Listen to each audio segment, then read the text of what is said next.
This painting depicts a forested ravine somewhere in the Living Lands. Of course.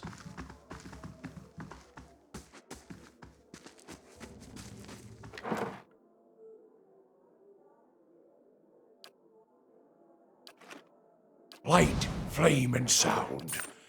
We'll keep to ourselves.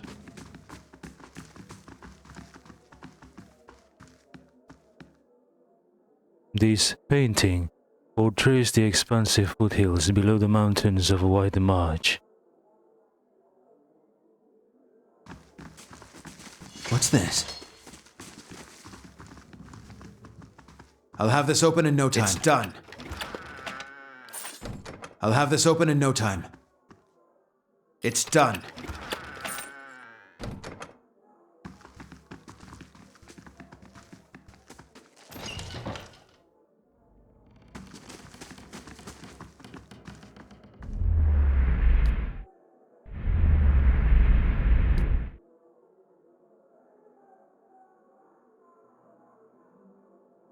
The glass of this window is broken, warped, knotted planks have been nailed over it.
House Haron God says, "She's been missing for days, you people can't keep stonewalling us."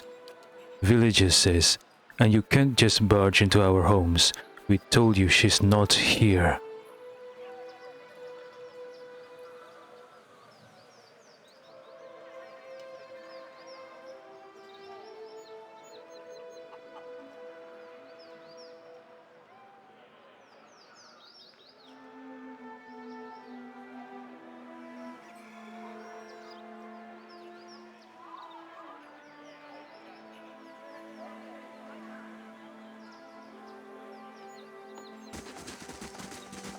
That's fragrant.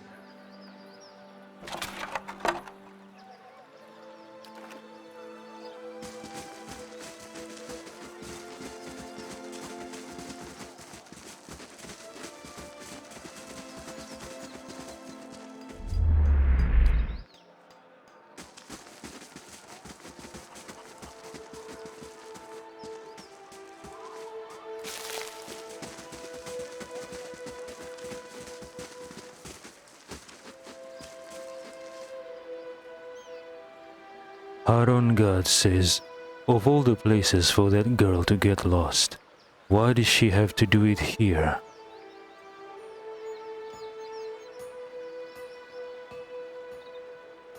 I don't know what's worse, the smell of the pigs or the smell of the people.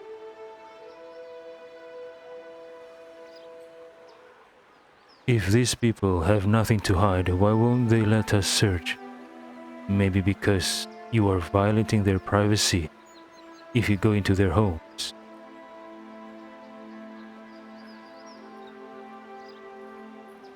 To think this place used to be a noble's keep, and these hayseeds tore it down.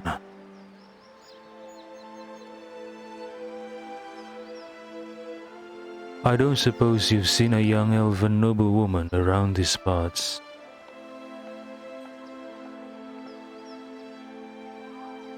Wait, I just remember. Lady Iris is an elven noblewoman. I didn't pay attention to Lord Haron. Is he an elf too? Let me go back and check later.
Okay, I've seen the character model, but his hair is long enough to cover his ears.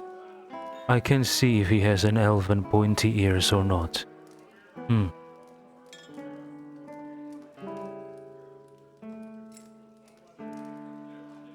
But I think I can see that Lord Haron is smaller compared to his guard, to his left side.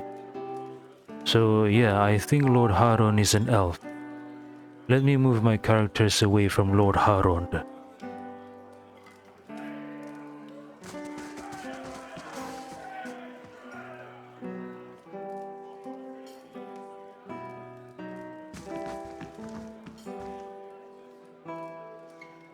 Is it noticeable, the size difference between Lord Haron and his god?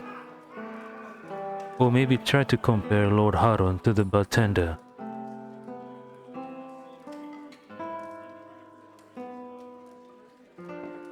Now I'm not sure anymore, is Lord Haron an elf or not?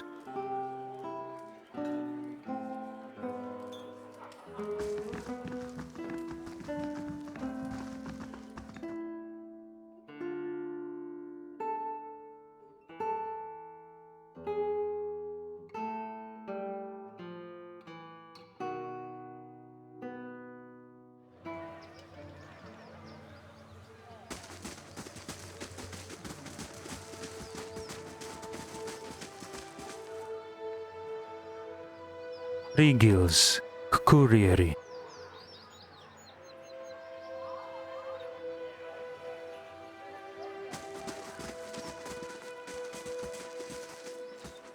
Hendina's Apothecary. Hendina says, potions for sale, potions and ow, oh.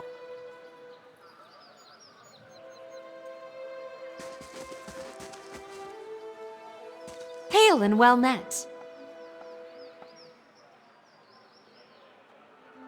Hendina, a young woman leans against a wagon. One arm and one side of her face are covered in bandages, with raw rippled flesh showing underneath. A minty tangy scent wafts from her dressing. She smiles painfully. Just ventured into town. I'm about dry on some of my stocks, but you're welcome to have a look-see.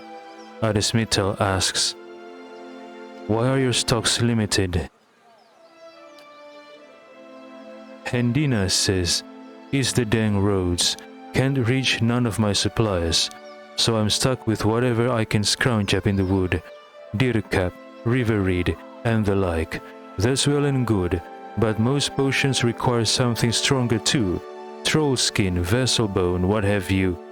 And then there's the really rare ingredients, things you'd never be able to afford, let alone find on your own.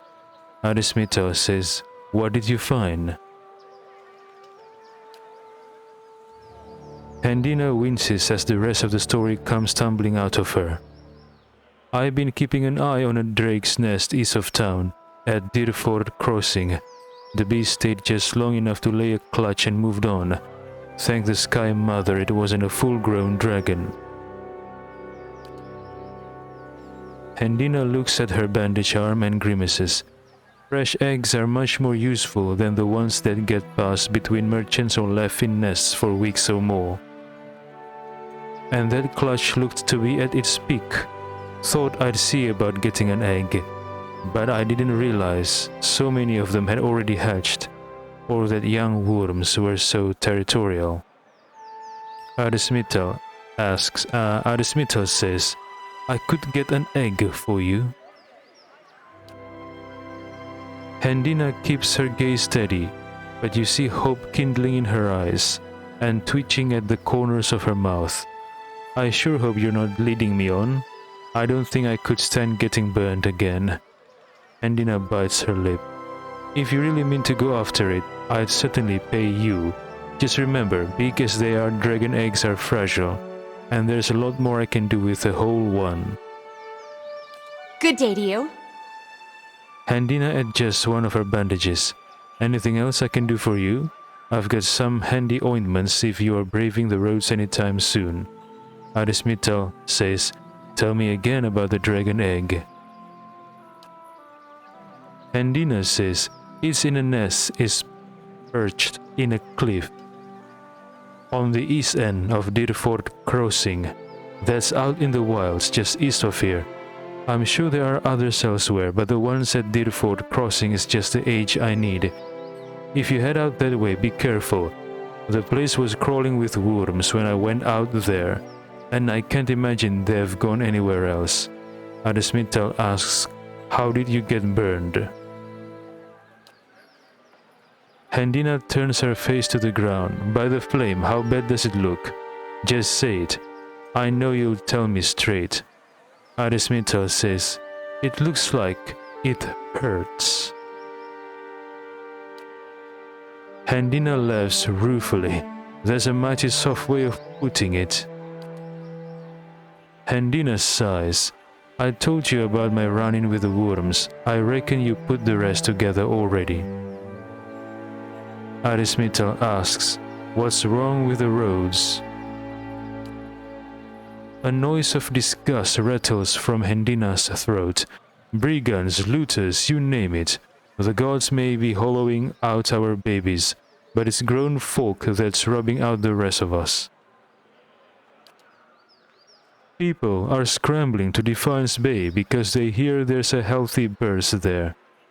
And all those refugees and abandoned homes attract desperate souls like flies on dog feces. Adesmittel says, actually, I'm looking for a missing noble woman. Hendina says, oh, that lord's daughter? She was a new shade of green when I seen her the other morning, chatting with Trigil. She was, just outside his shop. Hendina points at the crumbling tower. Adesmittel asks, what was wrong with her? Hendina tugs at a bandage. No offense, but I hardly know you. I'm not one for gossip, and I certainly don't want to cause the poor girl any trouble. Adesmittel says, Lord Haron said she was ill from travel. Hendina laughs. That weren't no road sickness, trust me. I know it when I see it. Adesmittel says, you're talking about morning sickness. Was she pregnant?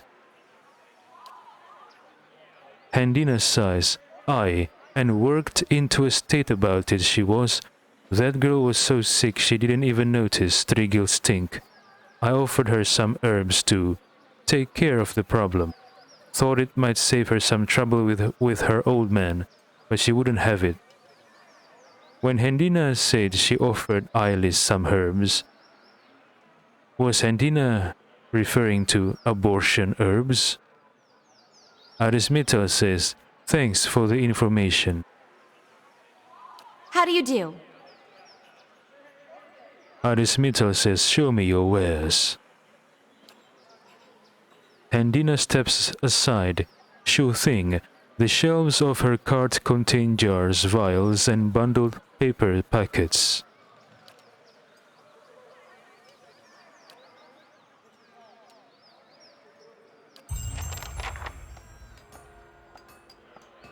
Greetings.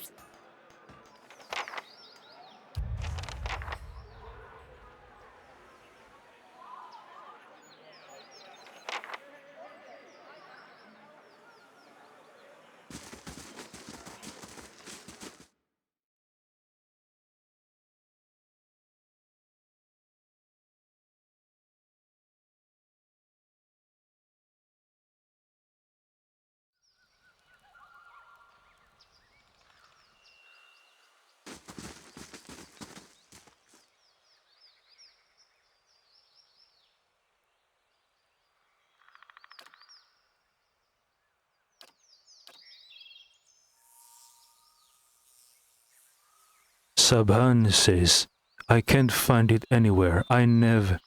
Rigil says, we'll talk about this later. Get back to the dice. I'll take care of our customer.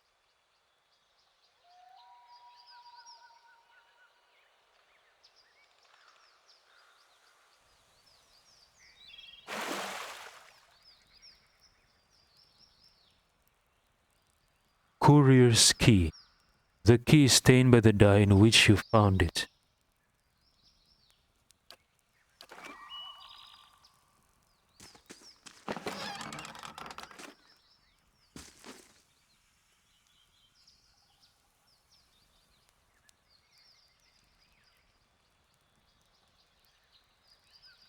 Trigil says, stay out of my private quarters. That goes for you and Haron's bootlickers. Okay. Very well. Whatever you say, man.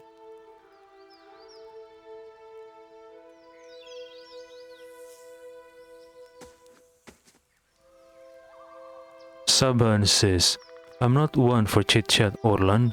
Speak to Trigil if you've got questions.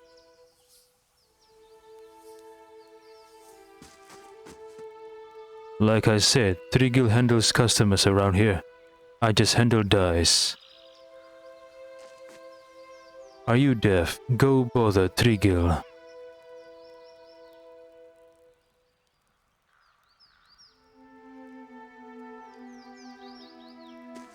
Hello. Trigil, a sturdy, broad-shouldered man, wipes his hands on his slacks. He reeks of the same foul compound wafting from the vats, and his arms are stained with dye. You looking to purchase some leather? Arismital says, Rumbald mentioned something about an ogre. Trigil says, he's hardly talked about anything else since those pigs of his went missing. The whole town's been worried about that monster. People are starting to see shapes in their windows at night, hearing its growling the snoring of their mates. It would put a lot of minds at ease if someone got rid of it. Trigil scrapes at red pigment under his fingernails. I sometimes venture into the wilderness, collecting ingredients for my dyes, mind you. I've seen tracks east of here, near the river. That couldn't have been anything else. Trigil wipes a splotch of dye from his elbow with his shirt tail. Something else you need? Arismital asks, what's in the collapsed tower? Trigil says, it's collapse, nothing. He rolls his eyes and shrugs. A few hides on stretching racks, and the tallow stench danglers always grumbling about. The rest of the keep's dust, just like the fool Lady Thainu who tried to hold it. There's a bard at the inn who'll tell you the whole blazing story if you want to hear it. Actually, I heard that story already from Sid, the bard at the Drakogen Inn. Arismital says, show me what you have for sale.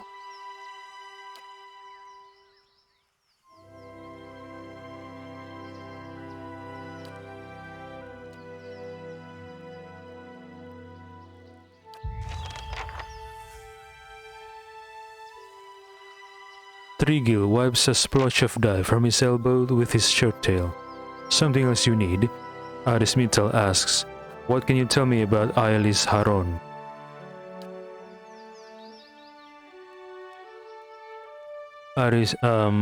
Trigil shrugs. Only that her father's men have been banging down doors and stirring up trouble looking for her. I never met her myself. Arismital says, Hendina said you two had met.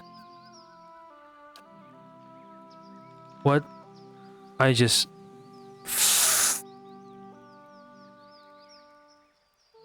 I pressed the button twice by accident.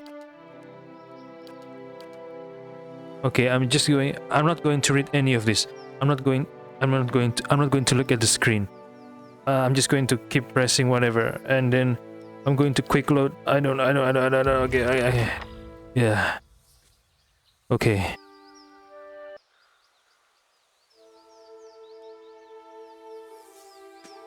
Welcome.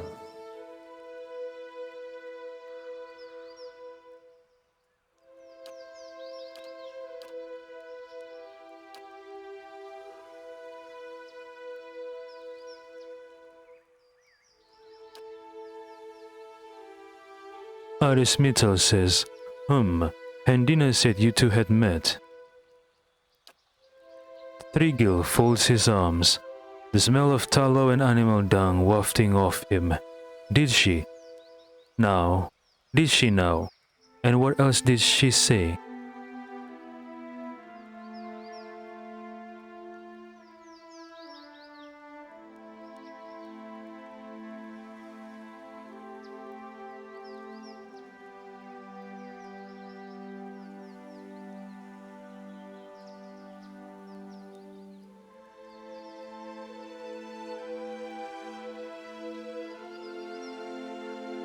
Arismital says Ailis was pregnant.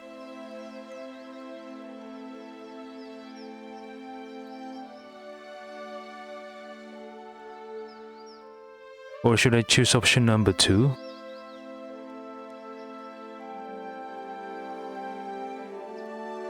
Arismital says she saw the two of you talking. What was it about? Trigil says her father's dragged her out here to get hitched to some backwoods noble. She wanted an escape, alright, and I was happy to give it to her. We snuck across the river a few nights ago for some private time. Come to find out, we weren't exactly alone. An ogre, taller than Winfrey's tails, sprang out of the forest, and we were so lost in the heat of the moment, we didn't notice it until it was upon us. Wait. What? So, the noblewoman had a fling with this Trigil fellow? Trigil says, it grabbed Ailis and disappeared into the night before I could even pull my breeches up. So Trigil and Ailis went into the woods to have some fling? Really?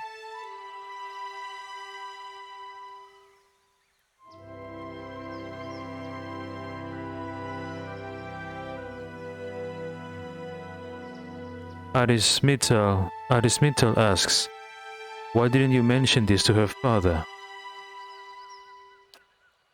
Trigil says, his lordship's guards have bashed in enough doors looking for the girl.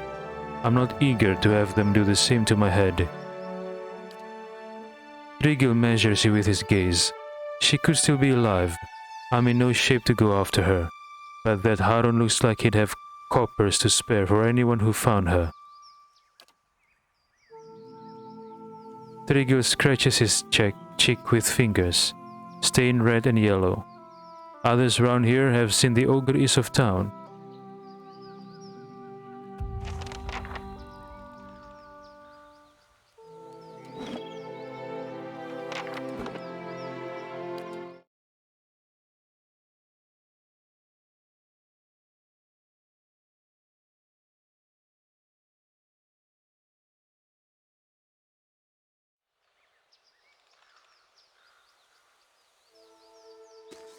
Hello.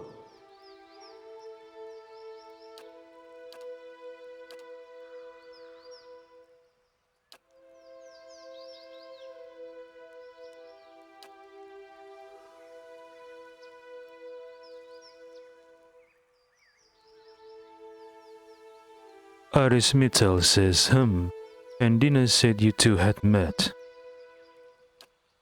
Trigil folds his arms, the smell of tallow and animal dung wafting off him. Did she? Now? Did she now? And what else did she say? Arismital says Ailis was pregnant. Trigil says, really, that would explain a lot. Her fathers dragged her out here to get hitched to some backwoods noble. She wanted an escape all right, and I was happy to give it to her. We snuck across the river a few nights ago for some private time. Come to find out, we weren't exactly alone. An ogre taller than Winfrey's tails sprang out of the forest, and we were so lost in the heat of the moment, we didn't notice it until it was upon us. So Trigil and Ailis went to the woods to have some fling.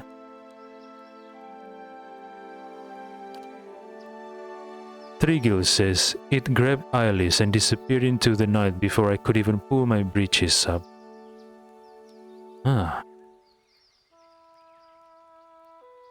Arismital says, don't take this the wrong way, but this shop smells like an outhouse. Am I really to believe that a lord's daughter snuck into the woods with you?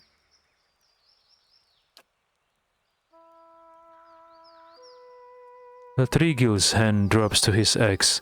Watch it. That's the first time I've heard an Orlan complain about anyone's smell. What is this? Threats of physical harm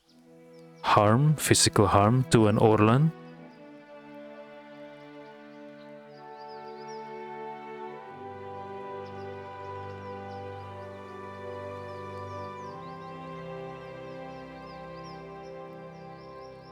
Arismital says, I meant no offense, I'm just trying to find her. Trigil's eyes narrow. As I was saying, the ogre vanished with her. Probably took her to its lair, wherever that is. Trigil measures you with his gaze. She could still be alive. I'm in no shape to go after her, but that Haron looks like he'd have coppers to spare for anyone who found her. Trigil scratches his cheek with fingers stained red and yellow. Others around here have seen the ogre east of town. Took most of Rumbal's pigs just the other day. If someone were to find it, there'd be a lot of grateful people in Deerford.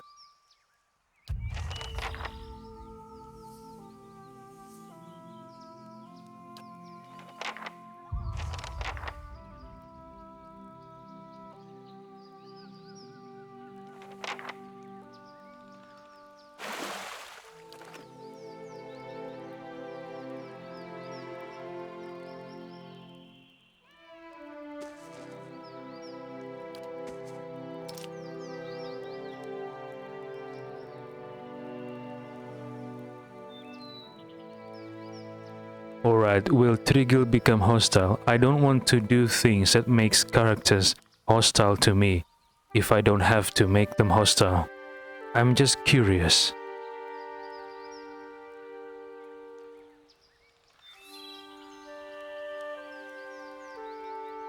Of course.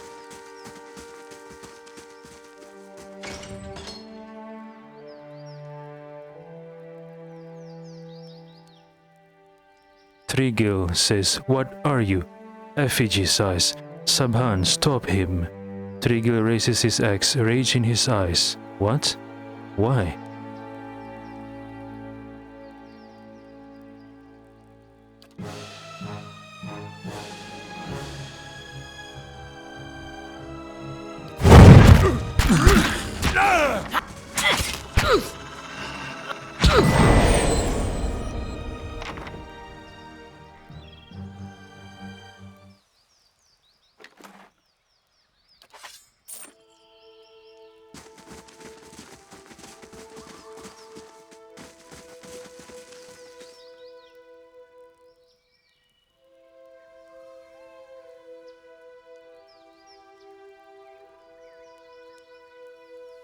The thick hide, stretched thin upon the rack, looks like it came from a Stelgaer.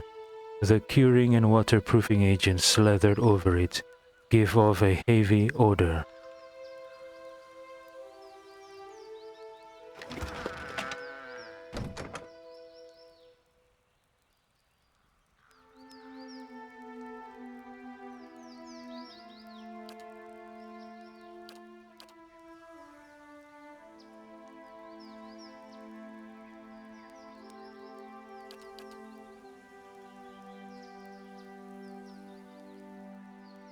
What is this? Final journal of Jonas? My son, tomorrow I become the effigy. Tomorrow I become Skyn's embodiment on Eora. Tomorrow my master chokes on his own whip. For months we met by secret conclave to plot our landlord's demise, all the while working the fields as if our hearts were content. Skyn teaches us to plot with the mind while keeping one's face impassive, inscrutable. Fair fights are for those with armies. The quiet slave is our whetstone, our focus. In his worship our cause finds focus, clarity, and possibility. Tomorrow my master chokes on his own whip. By the time you read this, I will be dead. I pray Skyn does not abandon me for speaking of my plotting, but a son deserves to know how his father died. For I have volunteered to be the effigy. Skyn will inhabit my body, using this old farmer's simple flesh as a puppet of godly rage. I have been shaved and anointed. Tomorrow morning I will be your father in name only, as my manhood will be removed, my nose and ears removed, and my useless mortal eyes will be replaced with flint stones, through which Skyn might see the world. My son, I am sorry for the lies I have told you these past few seasons, but Skyn demands secrecy. Even your mother knows nothing of my furtive service to the quiet slave. Curse my name if you must, but never weep for me, for I die for the betterment of our community, to smite our Lord's corruption from the face of Eora. Tomorrow my master chokes on his own whip, for tomorrow I become the effigy. Who is this Jonas, and who is this master he talks about?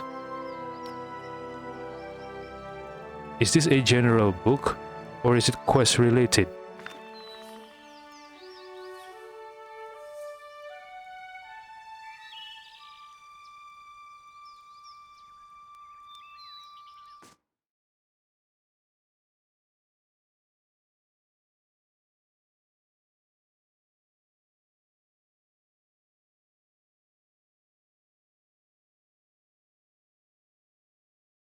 Maybe I should.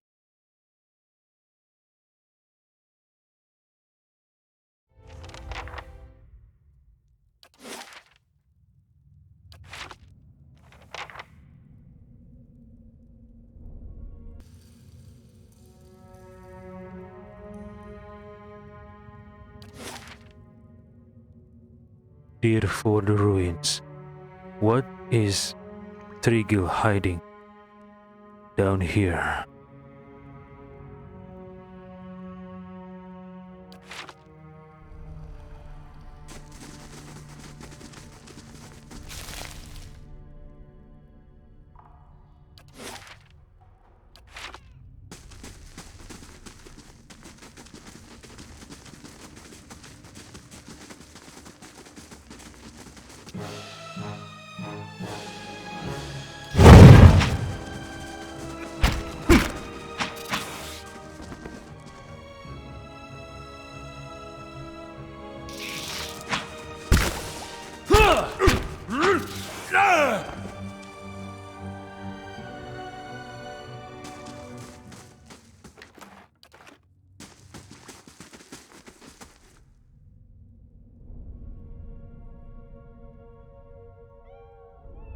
A crude symbol has been painted on this canvas in streaks of something that looks like blood.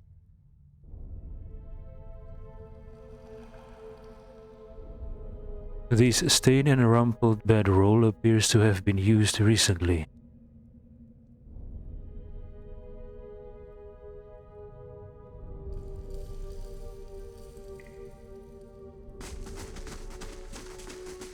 I'll handle this. It's done.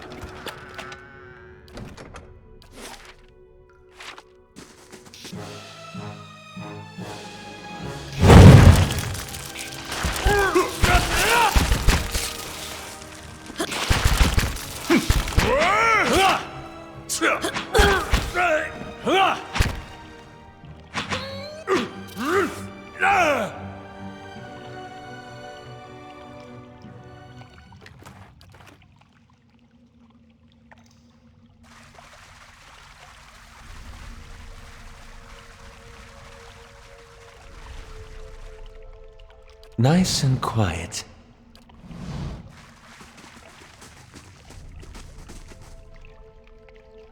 Keeping an eye out.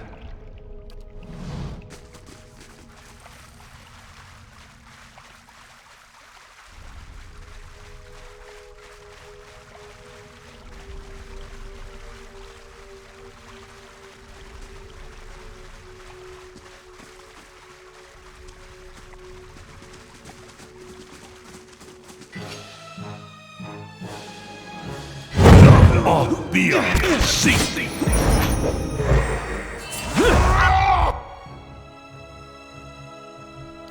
Off that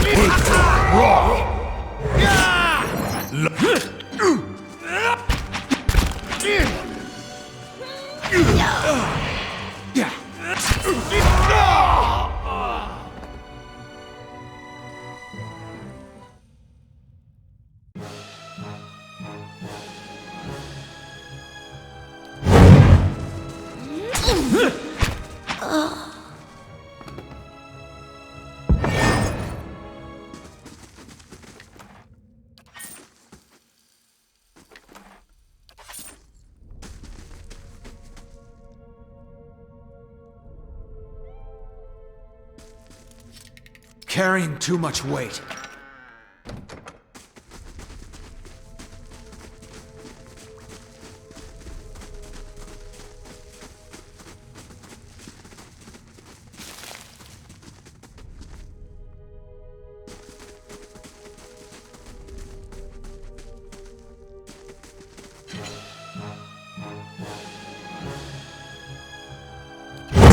Found.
Carrying too much weight.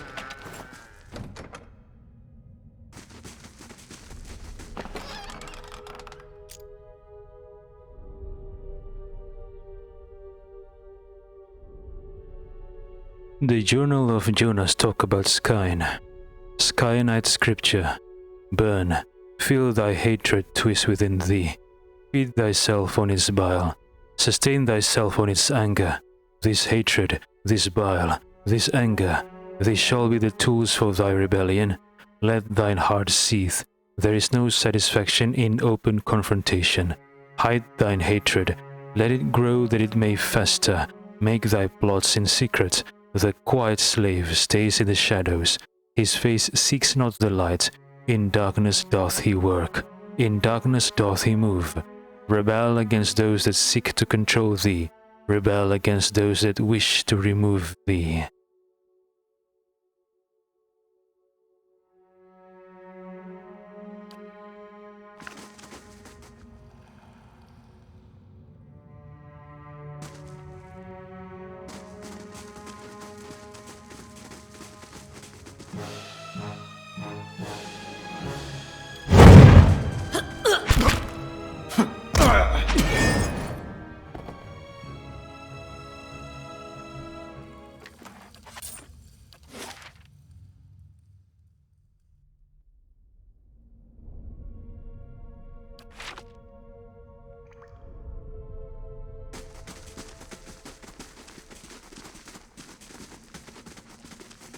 Let's see what we found.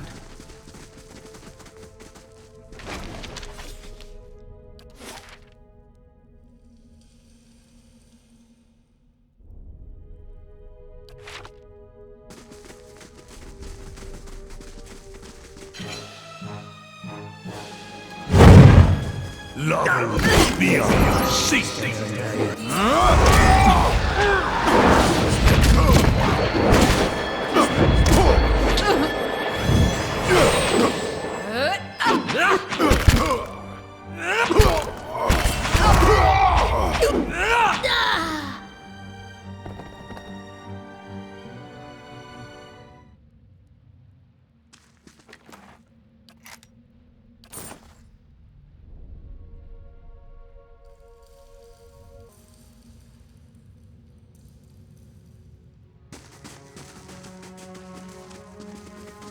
What's this?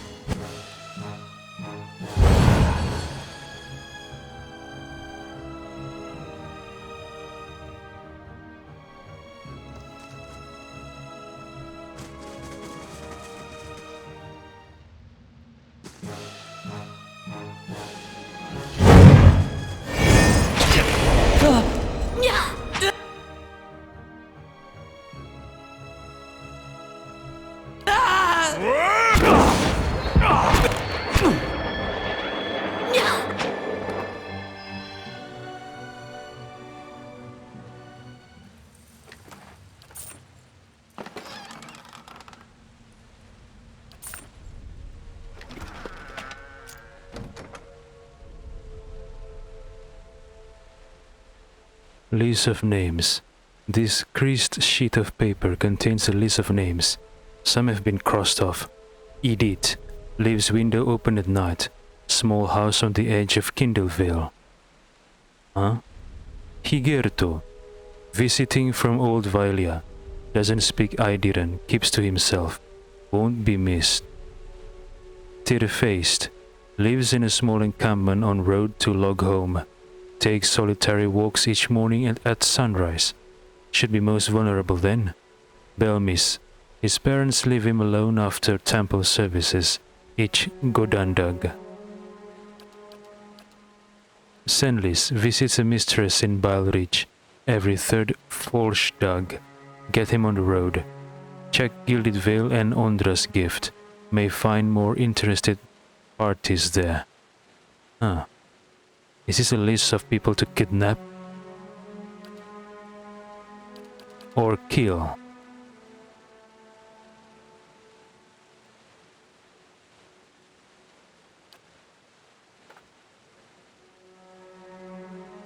Old dungeon key. This key is covered in rust.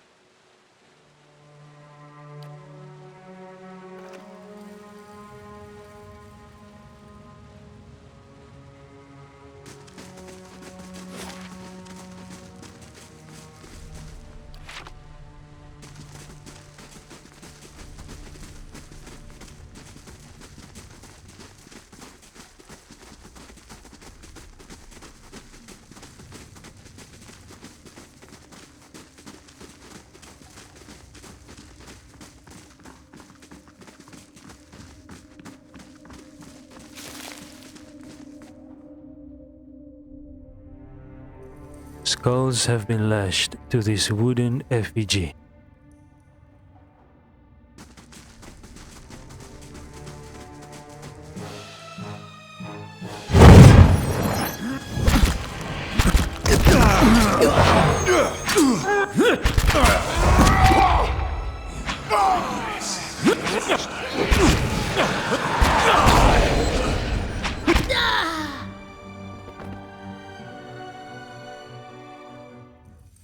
I'm here. Yes?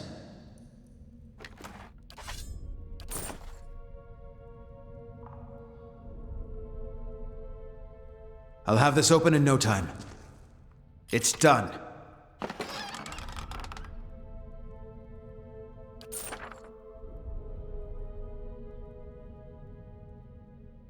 I shall.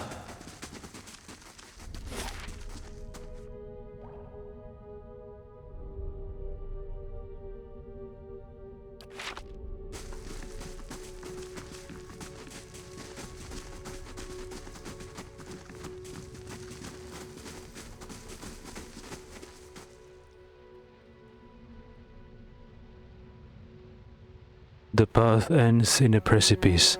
The remains of a ruined bridge lie on the other side of the chasm. Inspect the area. The darkness below continues as far as you can see. Broken stone pillars, remnants of the missing bridge, rise from the abyss. Across the gap, you think you see a long stone bridge. Wooden beams protrude from the stones on either side of the chasm. Despite their age, they look sturdy enough to hold a grappling hook and rope. Toss your rope and grappling hook across the chasm. You aim for the beams on the opposite side of the chasm and hurl your grappling hook across the gap. It snags on one of the beams, digging into the wood as you pull. With a couple firm tugs, you determine that the connection is secure. You tie the free end of the rope to one of the beams next to you. Shimmy across the chasm. The rope remains taut under your weight, but you feel the tension and vibration of every movement as you shimmy across. The groans and creaks of the wooden beams echo in the abyss. You keep your progress slow and steady. The sound of labored breathing echoes across the chasm. Everyone but Eder is tiring. You reach the other side, safe, but exhausted.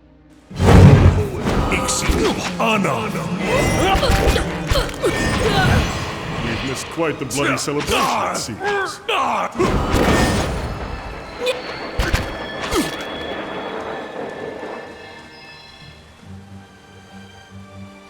Too long has it been since we made camp.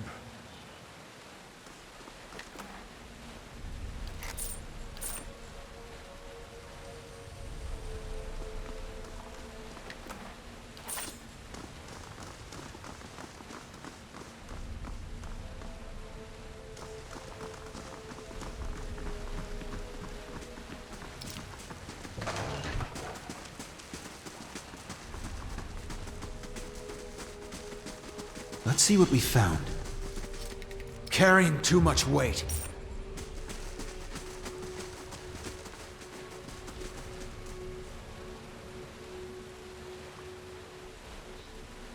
The torture rack is spattered in blood and gouged by fingernails.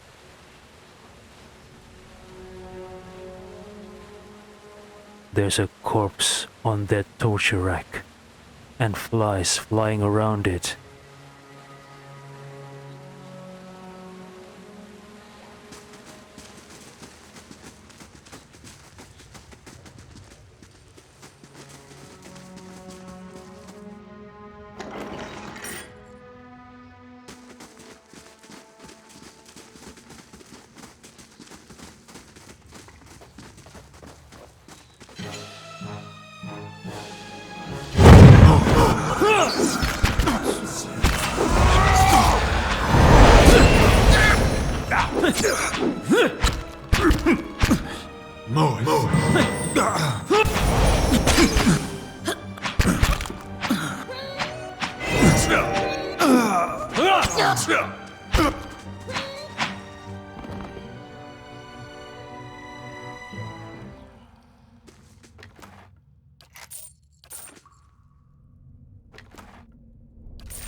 A man in bloody robes lies dead upon the table. A heavy crust of blood surrounds his mouth and eyes.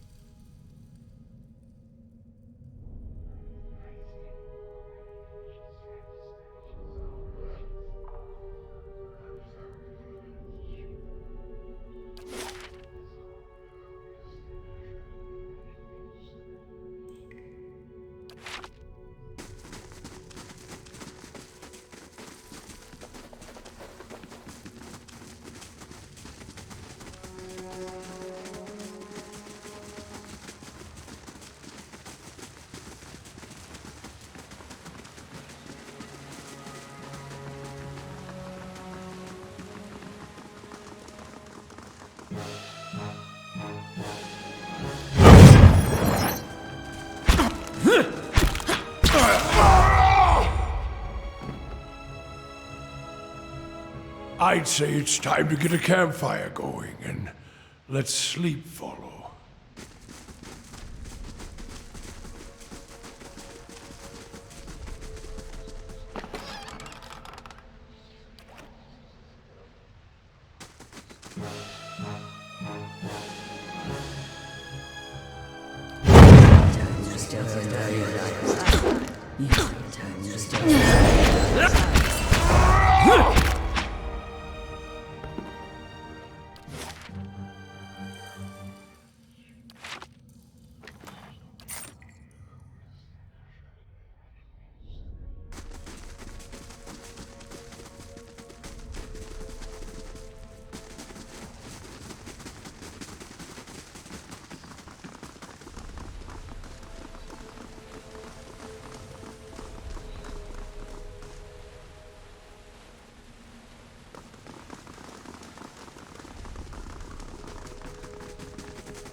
What's this? Ready, Watcher.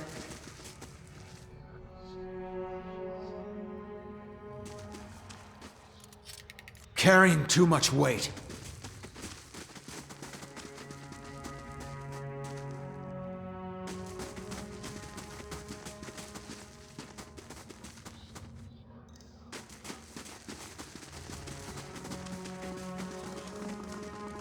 What's this? Carrying too much weight. Carrying too much weight. Carrying too much weight.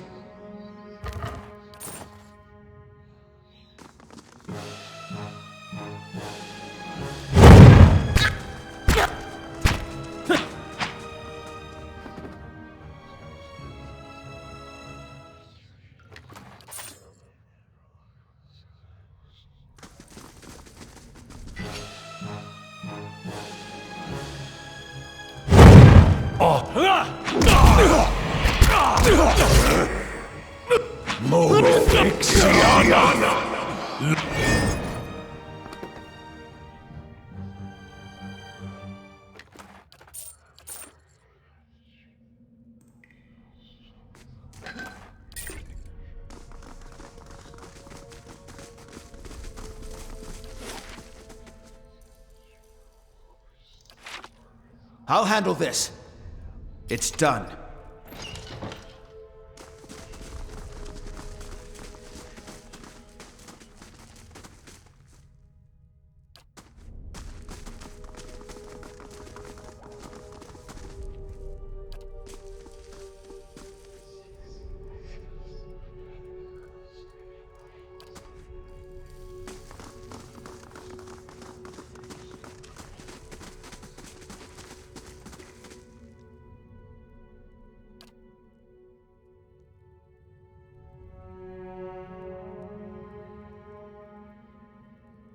The effigy is made of several crooked sticks tied together with rough twine.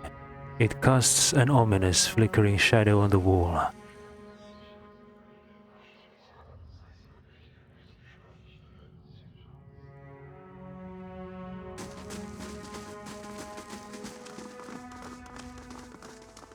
I'll have this open in no time.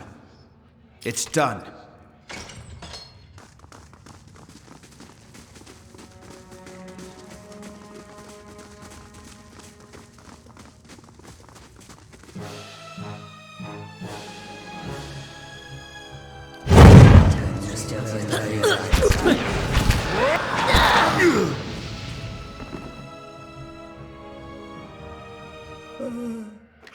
A campfire would be good.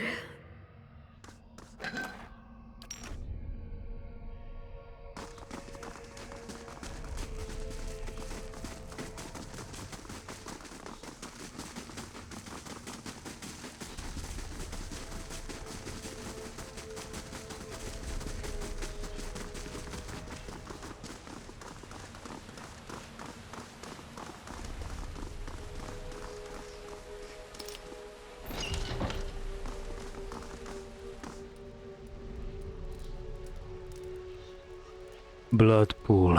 As you approach the blood pool, the viscous liquid turns and bubbles.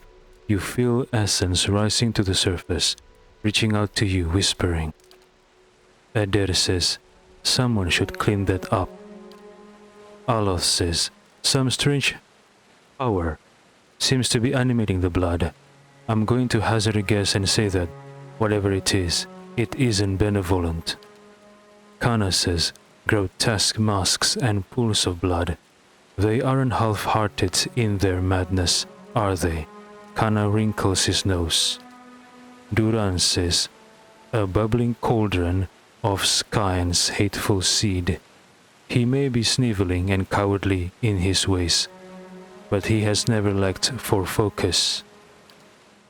Sagani peers at the bubbling pool. This is the work of something foul. We should keep moving. Extend your soul to the blood pool. The faint whispers resolve into a cacophony of voices. You imagine yourself surrounded by 100 men and women. Their naked flesh is scourged and bloody, or skinned and covered with flies. Their eyes are missing, replaced by glittering black stones. Oh, that's horrible. The voices cry out in unison. What's this? Another soul come to rage and burn, or merely to watch? You may be a long time in waiting. Our work today is already finished. Arismital asks, you were all sacrificed to Skyen, weren't you? A woman's voice replies, we were sacrificed to the whims and hungers of the rich and sorry about the stutter. Oh my goodness, my stutter is getting worse. We were sacrificed to the whims and hungers of the rich and powerful, but what we gave here, that was our decision. They hover at your soul's edge, feeling you out. Our fury burn within us, unquenched and unfed, but hate can be fashioned into a weapon by those willing to pay the price. Another voice speaks, in life we were weak, but in death we made a choice. Choice carries power. Arismital asks, what kind of power? A voice cackles, if you must ask, then you have never had need of revenge. They probe at the boundaries of your soul, exploring your essence. It is a shame there is nothing in you we could use. The souls sink back into the pool. Arismital says, hold, I would know what you've done here. The pool itself began to ripple with the sound of a dissonant chorus of perverse laughter that rakes at your ears. The lapping blood stirs a large metal cage, half submerged in the center of the pool, and it creaks loudly as it rocks back and forth on a rusted pulley, as if in answer to your question. Arismital says, wait, let me ask you more about this place. Blood Pool says, the time for questions is over, Watcher. The blood pool is still. Why? I just want to talk.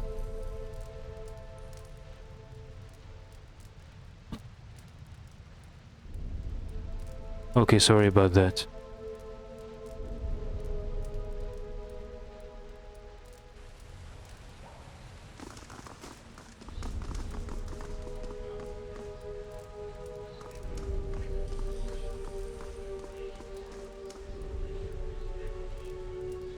The man's arms are cut open from elbow to wrist. Oh, to drain him of blood?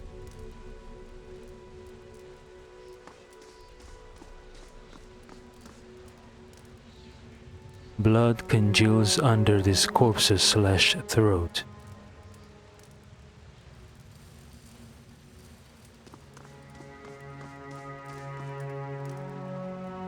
This corpse is bent forward, as if watching her life's blood trickle away.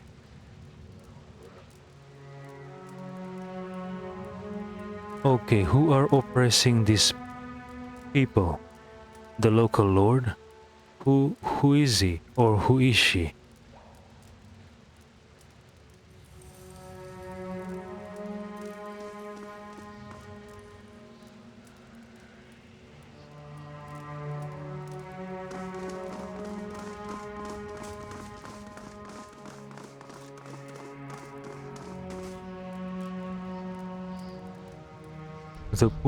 The pool of blood is still and quiet now.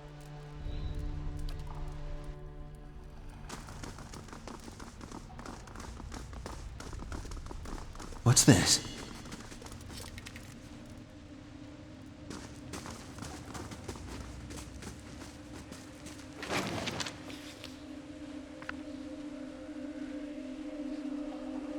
Crypt's master key. This stone key has ancient engravings etched along its surface.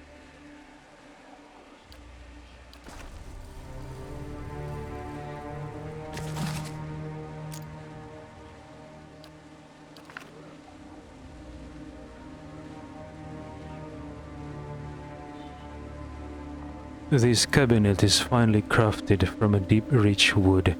However, many of its shelves are broken from years of rough use.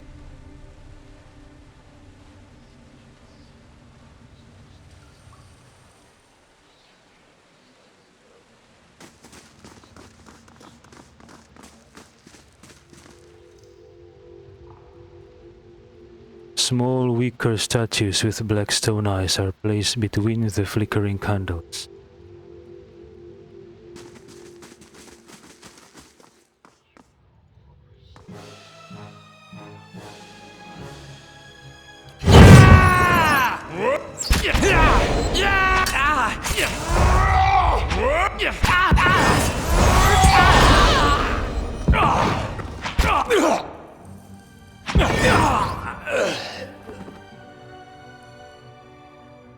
Sleep would do me good.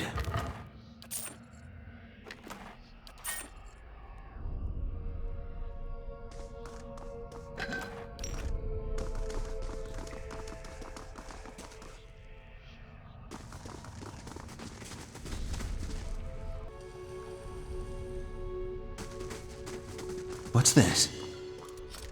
Carrying too much weight. Carrying too much weight. Carrying too much weight.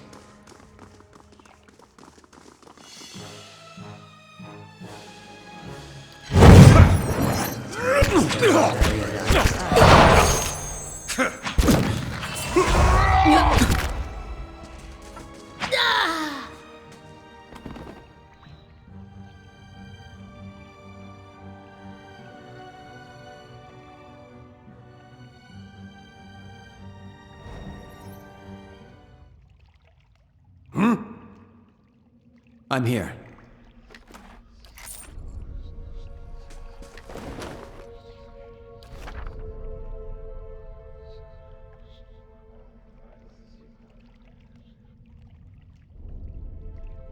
This elegant vase is cracked and chipped. It looks like an antique from Aidir. Indeed.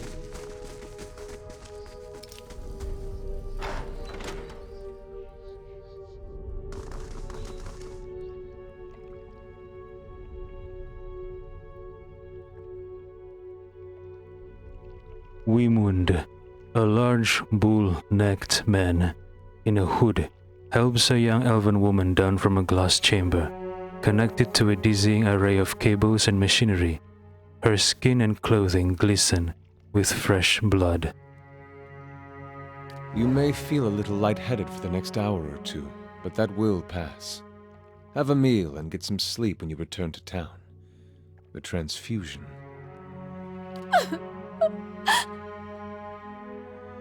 Ailis, the girl sobs into the back of her hand. The transfusion will be smoothest if you relax and rest. The implanted essence already has a hold on your mind, so fighting it will be useless. And I hope our new visitor does not complicate matters overly. Weemoon turns to you with a cold glare. Arismital asks, "What's going on here?" Subversion. The black sheep cousin of justice. Or haven't you heard Lord Heron's tale of woe about a missing daughter and an impending marriage? He's sent his soldiers to scour the village while he bides his time at the Dracogen Inn.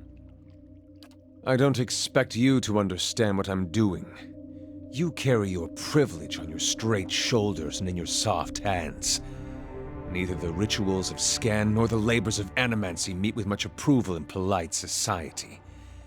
But unsightliness reminds polite society that there are limits. When no one pays attention to the excesses and debaucheries of a lord, you give them something they can't look away from. You hear a sneer in Weemoon's voice. He takes a lock of the young woman's hair in one large blood-smeared hand. "Hey, Arismital is an aristocrat, yes, from Examital Plains, but he's not a bad person. He's charitable, he's a just ruler. He prioritized justice in his land, as has been taught by his family for generations, and he used his power and wealth to create infrastructures for his subjects, to help the subjects in times of disaster, etc. Arismital is, well, he might not be a good person 100% to anyone he meets, but at least he cares about his subjects, right? Even if the reason is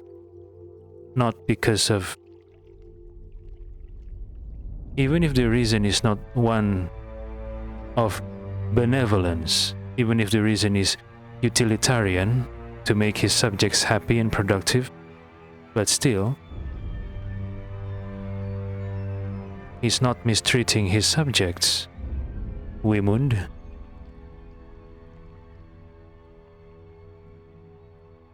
Or maybe I don't know Arismital that much. Maybe he's a cruel ruler. Arismital says,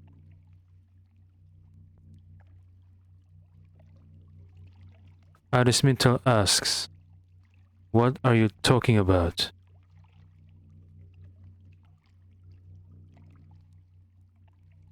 Lord Heron's been telling everyone she's his daughter. He brought her all the way out here just to avoid anyone who might know differently. She's his niece, and she's carrying his child. Oh, Lord Heron knocked up his own niece? Weemoon looks to the young woman. Allah says he's her own flesh and blood? That's the vilest thing I've ever heard of.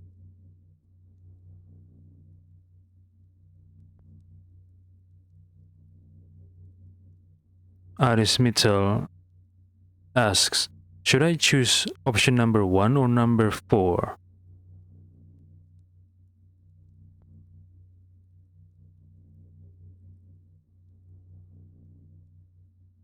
Arismital says, "Are you sure? That just seems a bit far-fetched." Easy to disbelieve. Easy to look away from something this ugly and question what you saw. And that's how he's gotten away with it so far. Weemoon shakes his head. Heron's own wife's delivered nothing but hollowborn.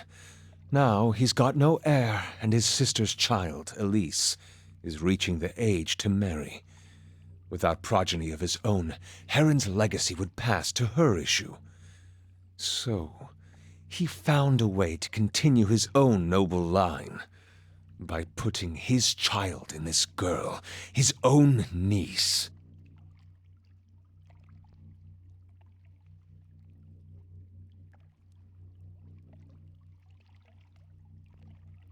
I don't understand. The hollowborn phenomena is widespread in Deerwood. What makes Haron think that Ailis will not just give birth to another hollowborn, huh?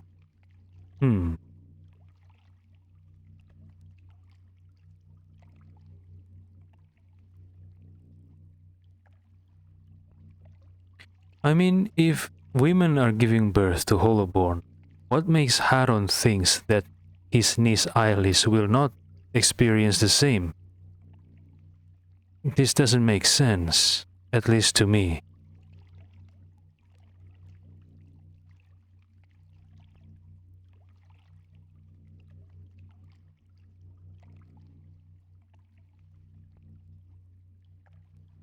Arismital asks, couldn't he have gotten a child by some other means? Not a highborn heir. Even if he disposed of his own wife by some means, what family would marry their fertile daughter off to him? You can see the problem with this foolishness about blood and birth, I hope. What does being fertile have anything to do with this? Everyone is giving birth to a Holoborn, whether they are royalty or commoner. For example, Lord Rydrig's wife, Ygritte, that he killed, she gave birth to a Holoborn? Something doesn't... Maybe I missed a certain part of the lore about the White One's legacy? Maybe there's some rule that only these people give birth to Holoborn, but that people don't give birth to Holoborn. I'm confused. Arismital asks, and animancy is part of your plan to destroy him? This isn't just about Heron the girl. It's about the corrupting influences of power and wealth. How people of privilege, people like Heron, are so often insulated from the consequences of their actions. The charged essence of dozens of maltreated slaves and underlings is already taking root in her mind. Once it's established, it'll drive her to murder her uncle, her aunt, and anyone foolish enough to get in her way. People won't be able to look away from Heron's sins then.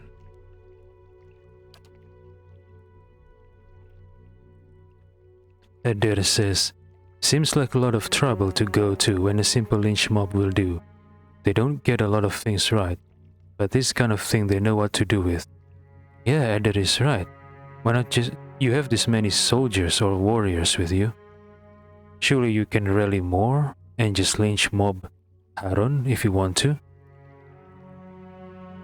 I do not wish to destroy Nestor Heron. I wish to end his entire rotten line. His name will become a curse among strangers. The deeds of his house will be eclipsed by his ruin. Foes will hear his name and shudder with pity. And any relatives who should survive him will abandon their fortunes just to rid themselves of the association. You're hot-blooded, willful, but there is no room for mercy and vengeance. Wimun watches you. I'm sorry, Wimun, but Lord Haron was the first one that... he's the first one that acquire my assistance. If you are the first, then I would help you. Only if only you came to me first instead of Lord Harond. Arismital says, please, don't do this. Wait, let me think. If Lord Harond's family or bloodline is destroyed, will it benefit Arismital? Will it benefit Kaid Nua? So far, I see no information that points to the answer that it will benefit Kaid Nua. So yeah, I'll just stick to helping Haron, because he's the first one that came to Arismital. Well, it was Arismital who came to him for conversation, but Lord Haron was the first one to express his issue instead of Wimun. Arismital says, please don't do this. It's already done. The essence is at work in her mind. Wimun nudges her forward. Ailis, she only hesitates for a moment, seeming to rediscover her balance. She starts for the door, already drying her tears. What is any of this to you? Don't tell me you pity Heron. The girl was already his slave. Soon she'll be free of him, and the world will be a better place for it.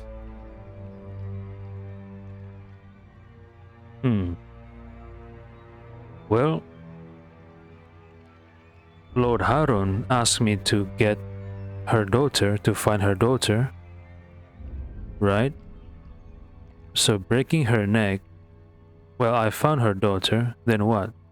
Let Ailis go or break her neck?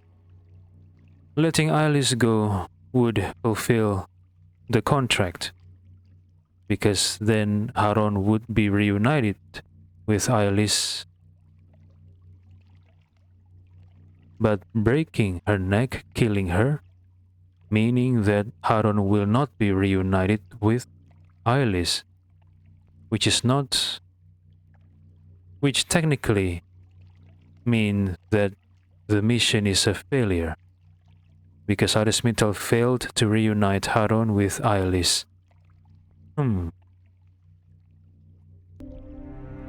Alright, the question is, in this condition, does Ailis still have self-awareness? I mean, does her consciousness disappear completely, or does her consciousness is still inside her body? What I mean is she aware of what her body is doing, but she can't do anything? So like someone who is trapped in a shell.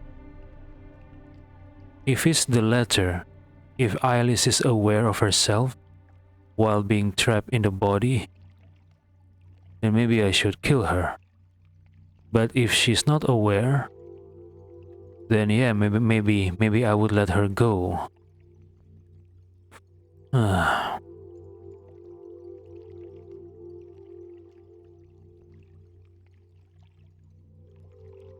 Aris Mittal, let Ailis go.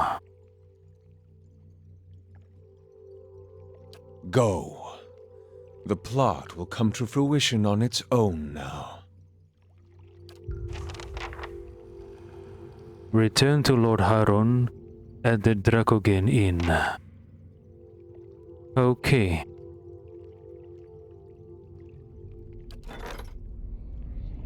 The unworn path. The road to Red Flower Lake turned out to be even more dangerous than the elders of the kind wayfarers had expected. They believed that the attack against Adrem Delphar's funeral procession had been carried out by ogres. Instead, Nasu and the kind wayfarer initiates discovered Eotens, twisted two-headed ogres of incredible size and ferocity. Recovering the paladins' bodies was costly, with 5 more initiates dying in the process. In the end, Nasu and 7 kind wayfarers reached Red Flower Lake. There, they held a service for Adrem Delphar and the others that died to make their way to the summit. On the way back down, the initiates placed marker cairns along the trail to indicate when it had been cleared by the kind wayfarers, and at what cost. Oh. Items. Once worn patchwork boots, once worn by Adrem Delphar, elder paladin of the kind wayfarers. They were a gift from other members of the order for your help in laying Adrem's body to rest near Red Flower Lake. The boots are so incredibly worn from a lifetime of travel that they appear to be on the verge of falling apart. Despite this, they are incredibly strong and comfortable. Yeah.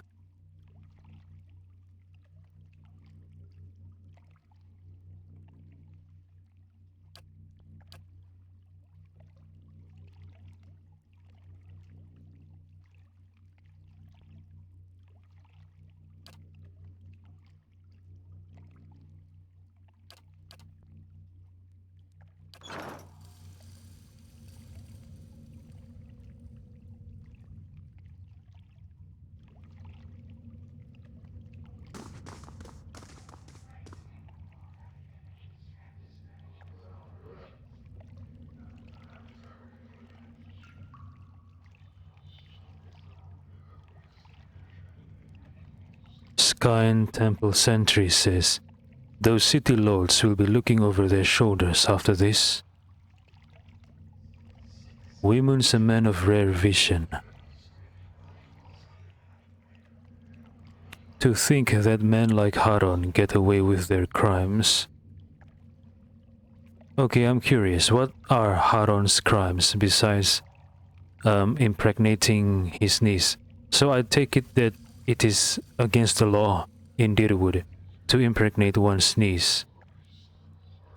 I thought the setting of this medieval, well, it's not a medieval game, it's a fantasy game, but I thought in this setting it would be something that the people in this universe found normal. Temple security says, okay.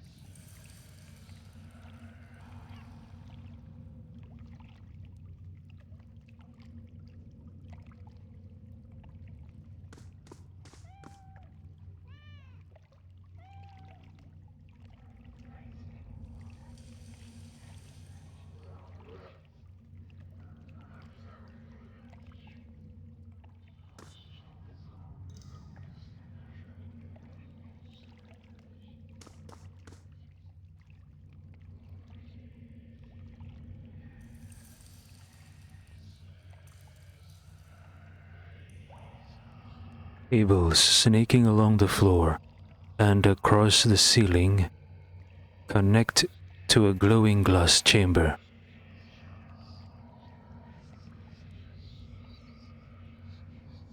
We have nothing further to discuss. It is best if we know as little as possible of one another. We have nothing further to discuss. It is best if we know as little as possible of one another.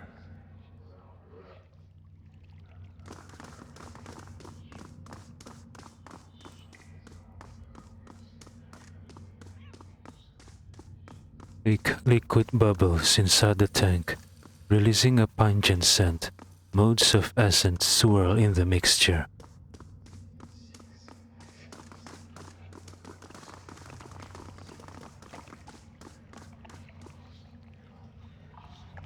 An ornate crest decorates the sarcophagus. The name on the lid has been scratched out.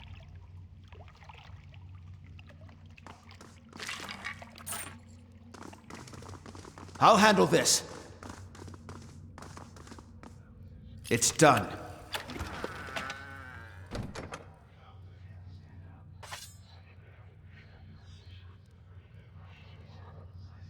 Wimun's notebook.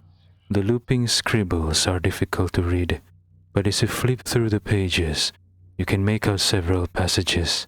Near the beginning you read, "Will be a suitable place for my experiments. There's an abundance of space. Will be a suitable place for my experiments. There's an abundance of space and more importantly, the locals are content to ignore it. I could probably construct..." You skip ahead several pages. Willing volunteers. The legacy has brought many grievances to the surface, and capturing the essence is primarily a matter of timing. The ritual of the effigy serves as a good template for... You scan the middle of the book. Died and their essence evaporated. Next time I'll have to try a smaller concentration of the reagent to... Next time I'll have to try a smaller concentration of the reagent too. You turn to the last page. Noble from Defiance Bay. Results were mostly consistent across the other subjects. The challenge is always applying the method to an unwilling participant, but her situation may prove an advantage. If I can bring those memories of her uncle to the forefront, it might render her essence more susceptible to the process.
I'd say it's time to get a campfire going, and let sleep follow.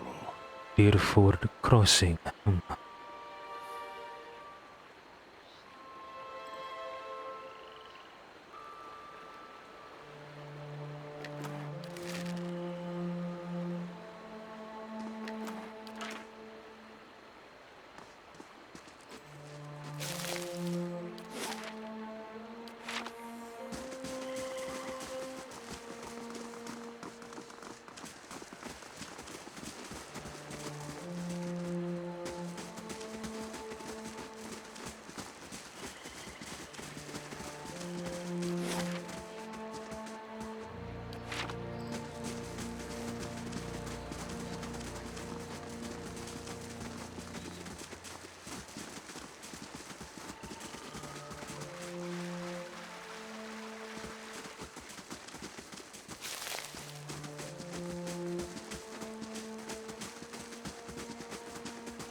What's this?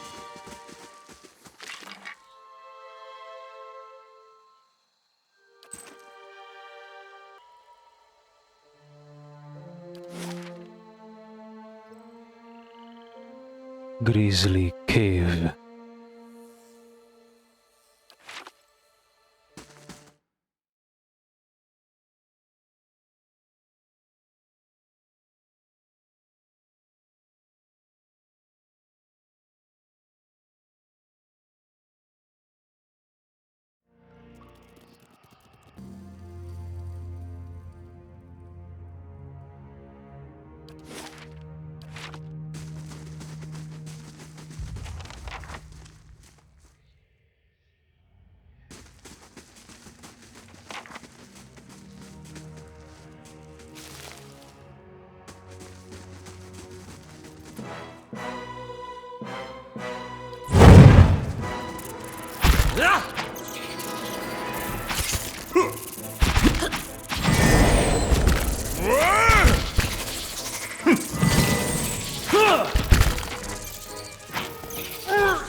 Too long has it been since we made camp.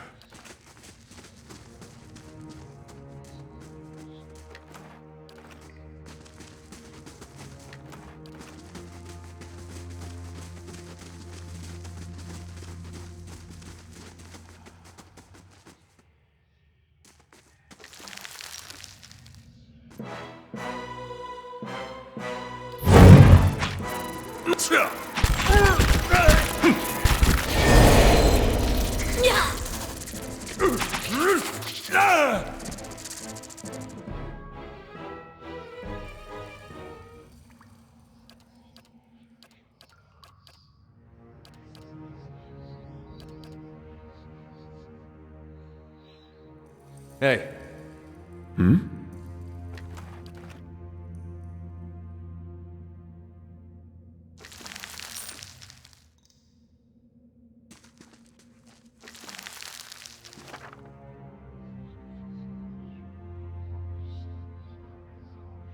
Thick webs ripple in the cavern breeze.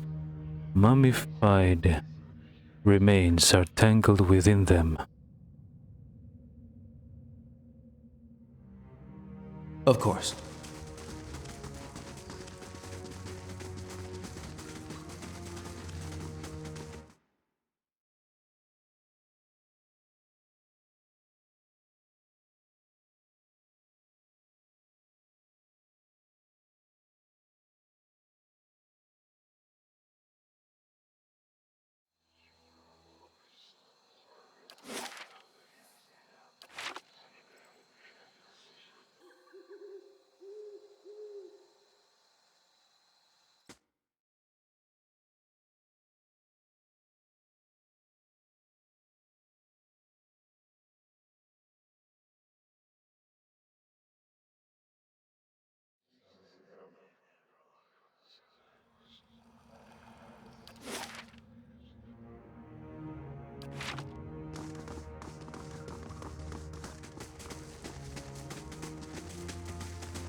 Too long has it been since we made camp.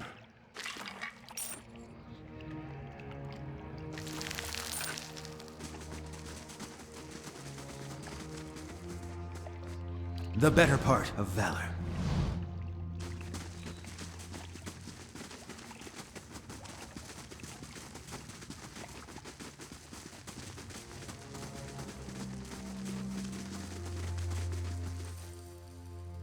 Someone's a messy eater.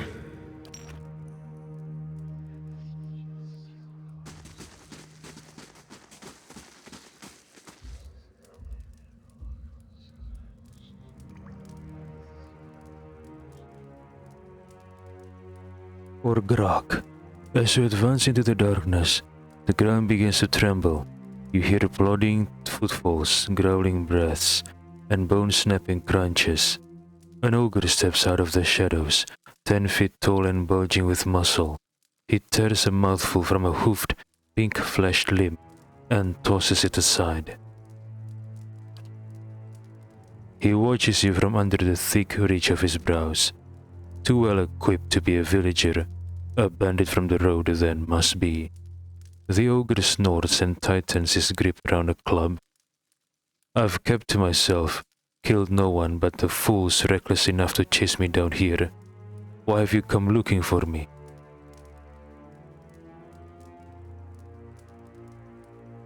Arismital asks, if you've been minding your own business, how did all these bones get here? Korgrak grinds his teeth with impatience. Spiders got most of them. The rest blundered in here looking for trouble. Arismital asks, what are you doing in this cave? Korgrak says, hiding from your kind. He scratches a tusk, glaring at you. Keith driven from their homes by strange storms. Bandits out for blood and coin. My kind is unsafe around Keith at the best times, but now tempers run hot, and ogre blood is valued among your alchemists. Korgrak fingers flex around his club.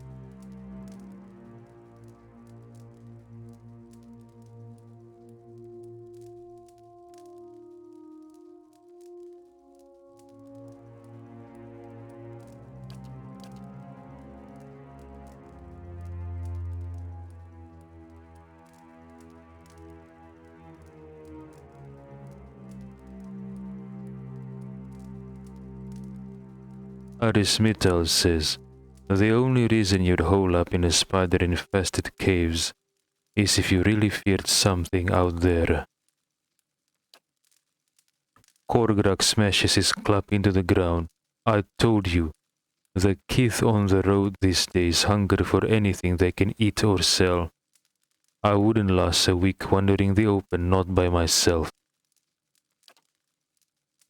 Korgrak clutches his club with both hands and draws it closer. And you seem sensible enough to understand that now that you've found me here, I can't let you leave.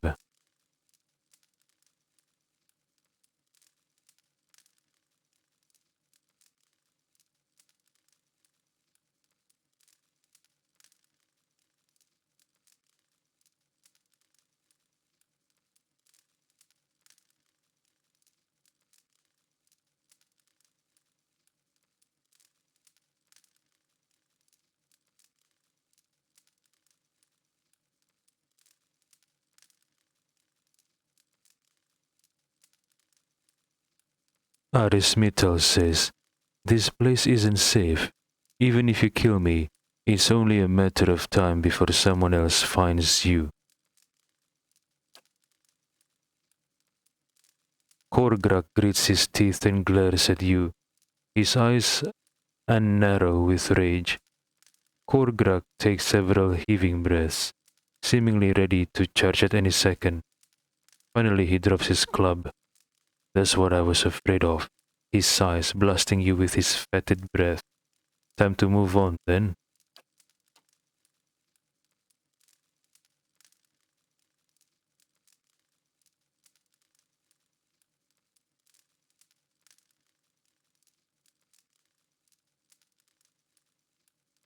Arismetal asks, where will you go? Kana says, you know, the Glanfathans are a little more tolerant of ogres. I've heard of a few living among them in Twin Elms. If this one can behave peacefully, he might do the same. Korgrak says, Twin Elms, that's as good a place as any. Arismetal says, on second thought, I've got a different idea. Korgrak asks, what's that? Arismetal says, I have a stronghold in Kainua. Help me defend it, and you can stay as long as you like. With one condition. Don't you ever attack, hunt, or eat Kith. If you do that, I will send my men or my companions to hunt you.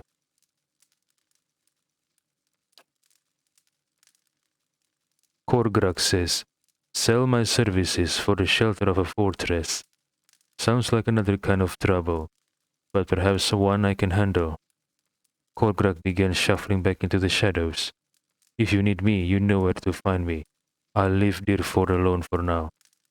But remember, don't you ever attack, eat, or hunt Kith, okay? You can fight Kith to defend yourself, but don't treat them as food.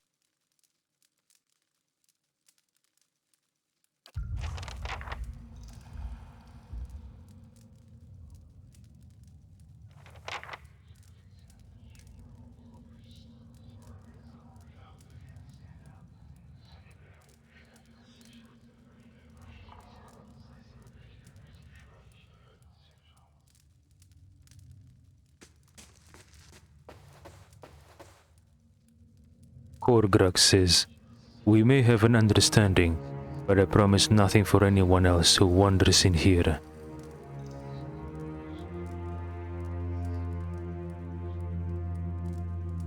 Alright, just leave the Kith alone.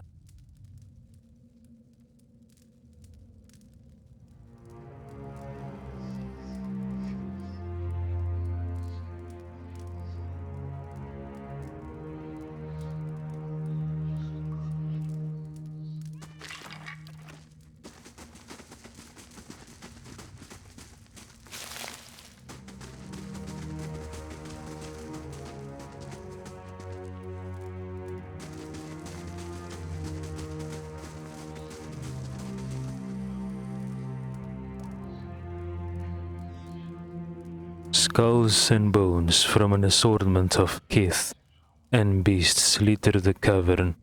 They've been crushed, scored, gnawed, and punctured by something with fangs, as thick as an Aumawa's finger.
Onward!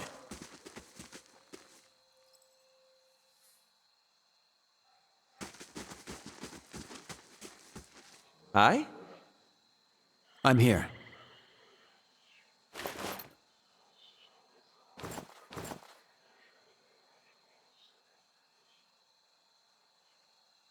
Lettered note.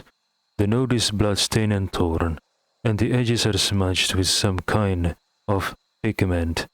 From the scraps that are illegible, you can make out hastily written instructions. To avoid the entrance in the tower. Traffic through my shop would attract the attention. Therefore may be sympathetic to our goals, but they wouldn't approve of a temple, yet. Key to the entrance by the river, east of town. But be careful on the road. Reports of these days. T. Who is T? Trigil? I killed him already.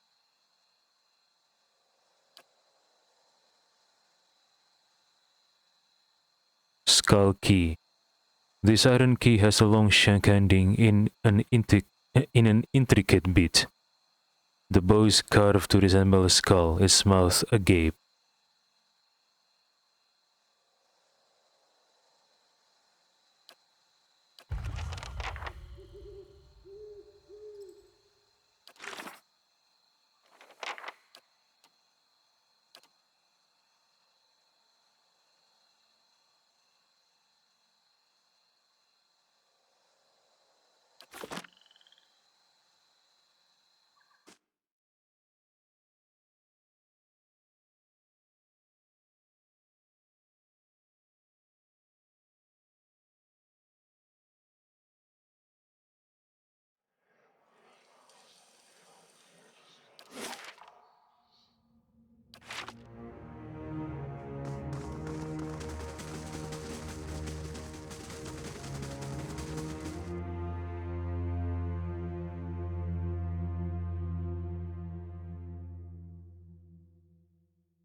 I shall.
A campfire would be good.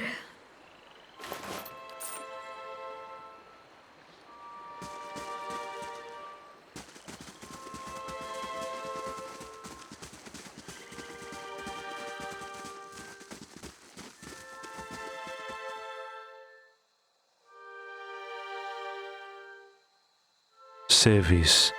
A man turns to face you, wiping blood from his estoc. His knit brows betray a moment of confusion, but as he watches you, a slow, confident smile creeps over his face. The Iron Brand does not meet many travelers this far from the road. What would they be doing out here? Raulf. An elven man cocks his head at the other. Probably after that dragon egg, same as us, boss. Norgar says, Norgar. A dwarf curses and spits into the grass. It's a rhetorical question, you dimwit. He tightens his grip on his sword. Everyone knows the roads between the villages are crawling with brigands. They're obviously bandits, same as us.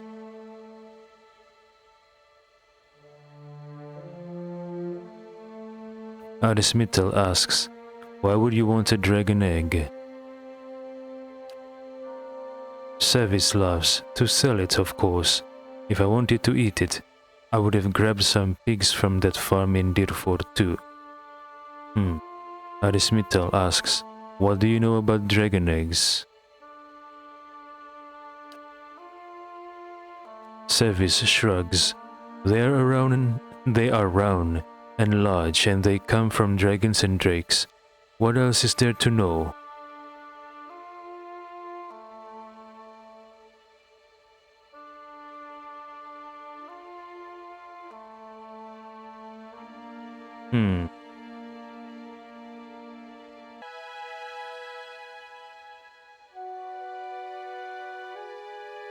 Arismital says, plenty, which is why you shouldn't go disturbing their nests. Sevis grins. I appreciate the warning, but I think I'll take my chances.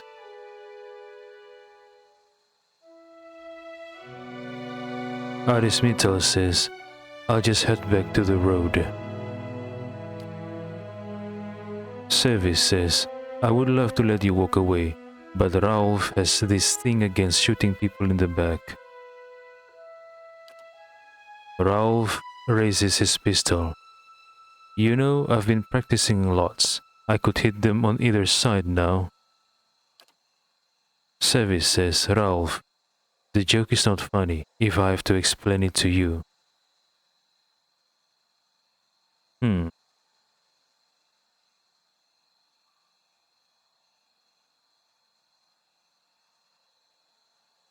Arismital says, surely we can divide the spoils somehow. Sevi says, an excellent idea.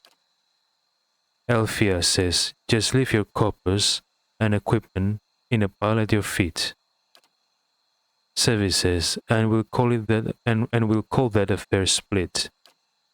Norgar says, boss, I don't think they're going for it. Sevis shrugs, raising his blade. It was worth a try.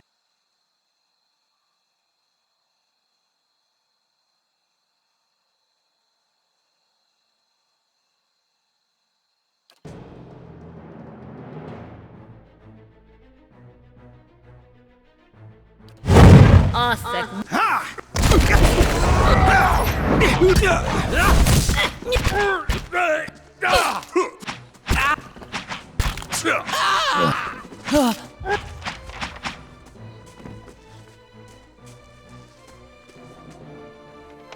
I'd say it's time to get a campfire going and let sleep follow.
The cliff face is blackened and melted like candle wax. There is a small outcropping overhead with what appears to be a crude nest. It looks like a challenging climb. Hurl a grappling hook to the outcropping. You toss the grappling hook over the ledge, holding the attached rope with one hand. The hook lands with a satisfying clang, and you secure the line with a firm tug. Climb the rope. You take another look at the cliff. There may only be space for one person at the top. Climb it yourself. The rope makes for a quick ascent. You climb to the nest in the cliff with ease. The nest is surrounded by glowing embers. Twigs and bones litter the area. An egg the size of a small keg is nestled among the detritus. It looks heavy and awkward to carry. Secure the egg with a rope and lower it. You tie a rope around the egg. You lower the egg with slow, steady motions. Once the prize has reached the bottom and settled into the dirt, you safely climb down the cliff. Alright, bring Hendina the dragon egg.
A campfire would be good.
We'll fare better if we get some sleep.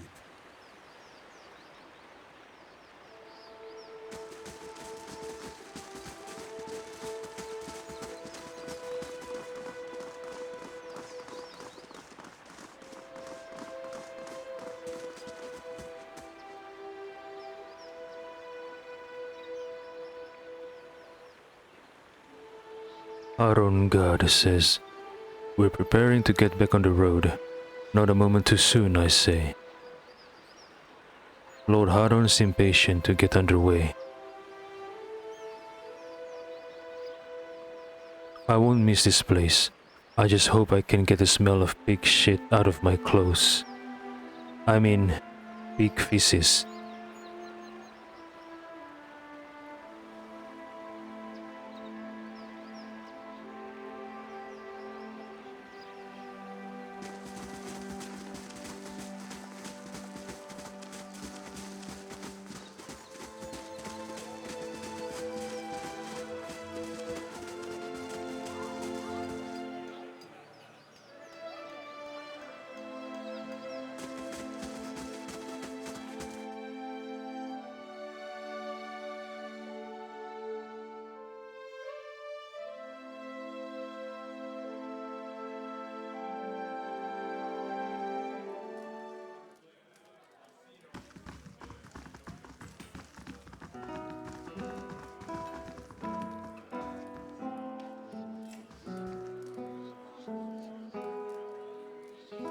Ilis's gaze is cloudy and distant.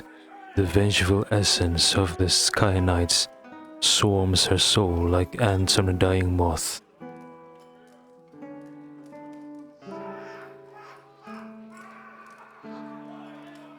Glad we can finally get out of here, says Haron God.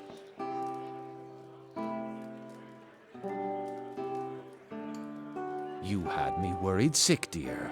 What would I do if something happened to you? It's time Elise and I moved on. It will be good to reach the quiet of Ina's rest after all of this. The older elf runs a gloved hand through the young woman's long hair. He notices you and gives you a twitching smile. Okay, so Haron is an elf. Duran says, why wait for sky and slow burn when we can punish right now? Leave no doubts as to the outcome. Be quiet, Durans. And Smithel says, it's too late. Her mind has been poisoned by a Sky Knight Animansa. Is this your idea of a joke? What's this about? Lord Haron gapes at you.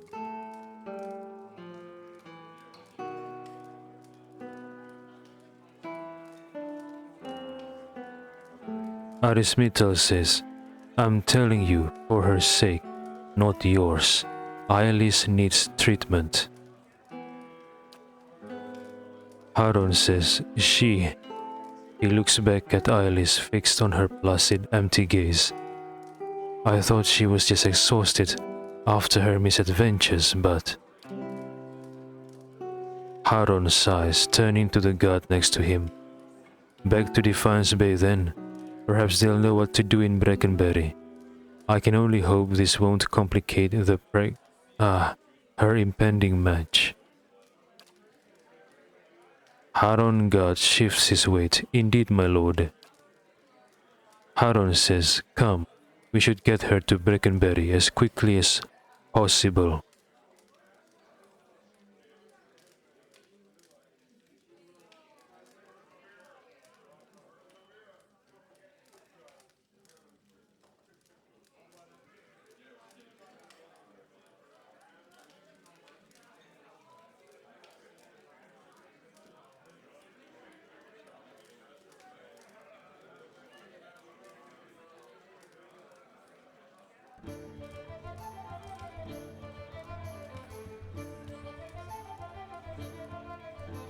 I want compensation, but if I choose number 2, Lord Haron would know that I know his secrets, and maybe he wants to keep his secret.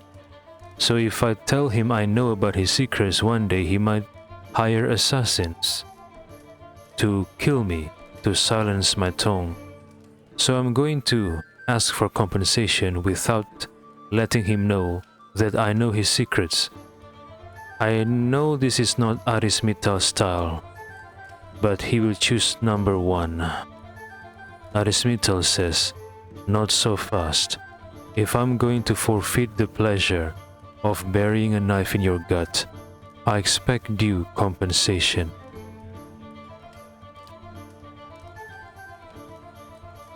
Lord Haron's shoulders stiffen. I don't appreciate your crude manners or your foul insinuations. But take this and let us end this wretched business between us. He turns back to Ailis. Let's go, my dear. Quickly. Alright. Blood Legacy completado.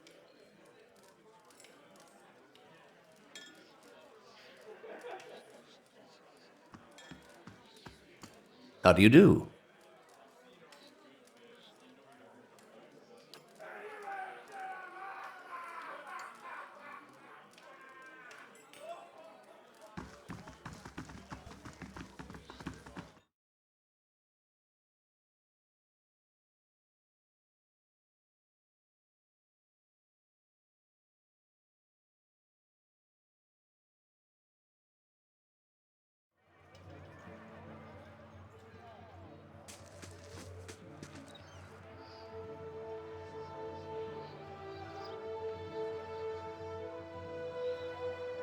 Villager says that Lord's gone, but Dengla's mood hasn't improved any.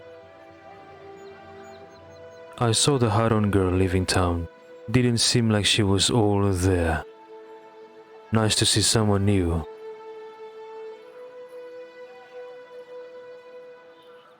Most see this place and keep going. It's good of you to help.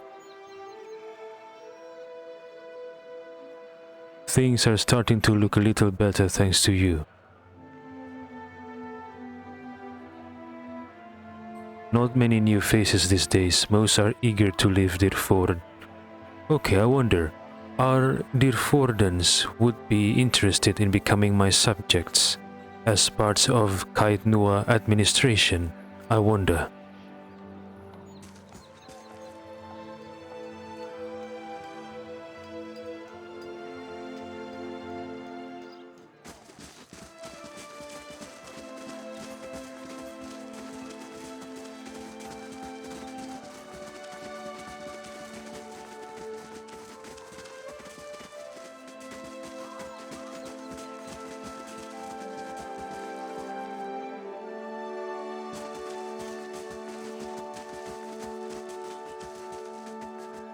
Welcome!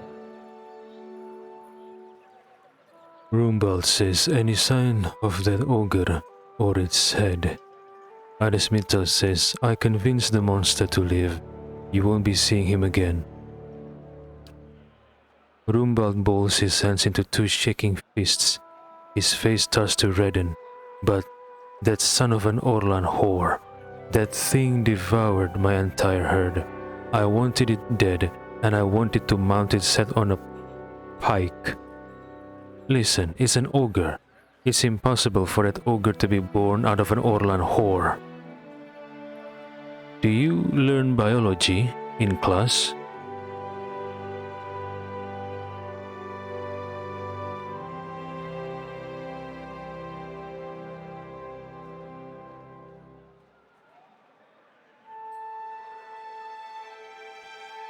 Arismital says, the ogre is no longer your problem, and that's what matters.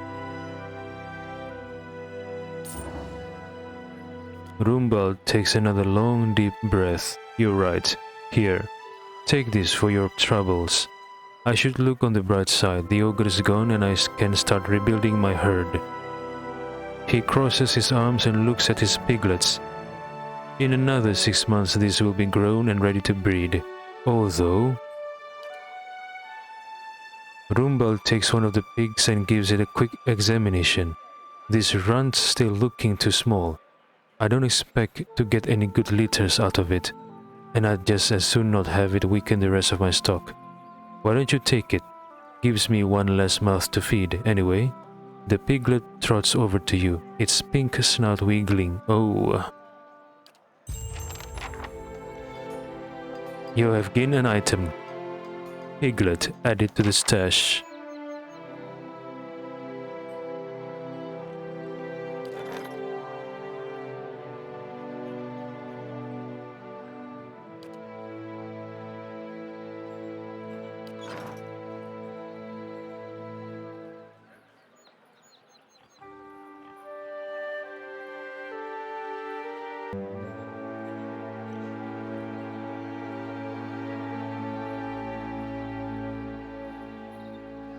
Still no sign of that ogre. Looks like he's gone for good. I told you, don't you believe me?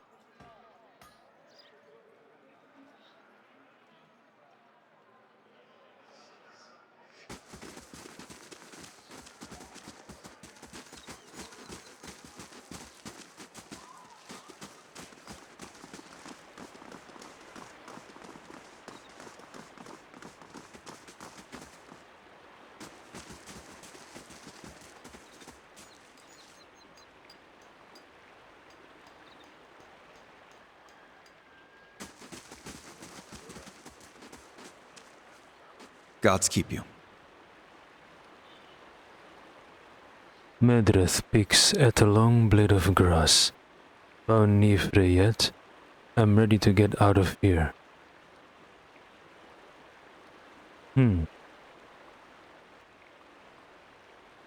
Arismital says, yes, and I let her go. Medrith draws his blade. Don't worry, I'll catch up to her. Right after I take care of you.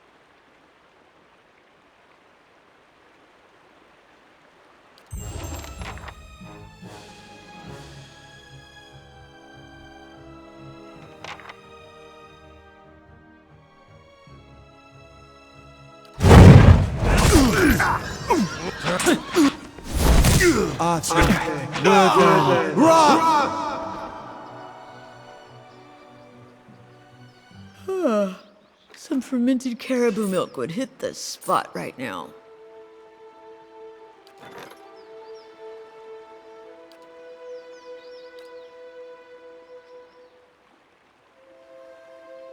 A whistling in the reeds. In the Examital Plains, Zochine Lake is renowned for the beautiful flowers that grow along its banks for several weeks every spring. Local farmers harvest the flowers for a spring festival in all of the nearby villages. In the past 3 years, 4 people have gone missing during the flower collections. No one has seen the abduction take place, but people in the area have reported hearing a high-pitched whistle from within the tall reeds. When the abductees are discovered days later on the shore of the lake, they appear to be happy and smiling, but unaware of the world around them. The blissful victims never recover from this state, most dying within a few weeks.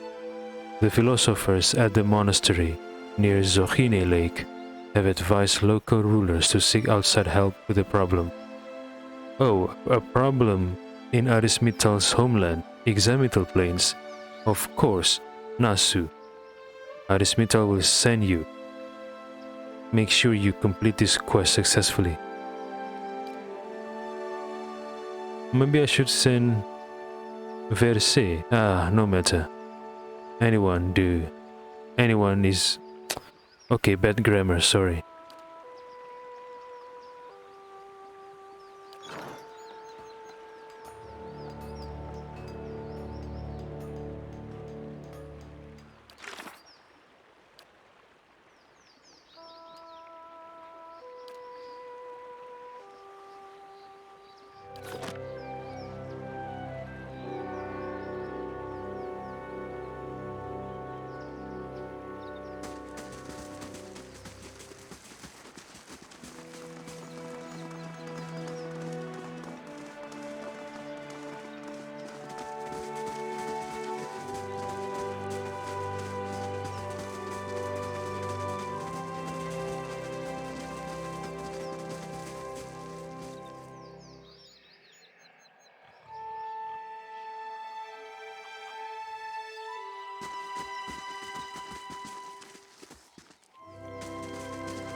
It's a relief that Haron left.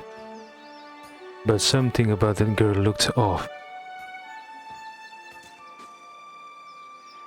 At least we're not under some tyrant, like those poor people in Gilded Vale. Has Kolsch turned into another tyrant, like his late cousin Raedric? Seems like that ogre moved on to a village with more pigs, perhaps. I get worried when a new folk show up, but you've been a real help. Have you been okay? I already read this one.